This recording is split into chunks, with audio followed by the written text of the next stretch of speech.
हाय, मी पूनम. आज आम्ही गेलो होतो पंचमुखी हनुमान मंदिर बाबुळखेडा येथील हनुमानजीचे दर्शन करण्यासाठी.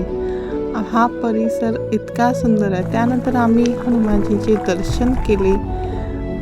पहा किती सुंदर मूर्ती आहे. अद्वैत आणि त्याच्या पप्पांनी हनुमानजीच्या प्रदक्षिणा केल्या.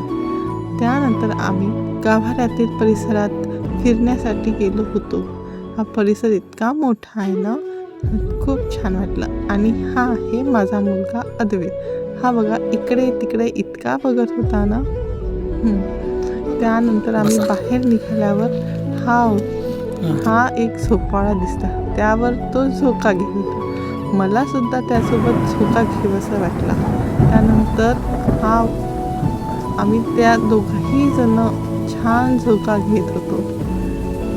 मंदिर उंचावर असल्यामुळे परिसर असा झाला आमचा हा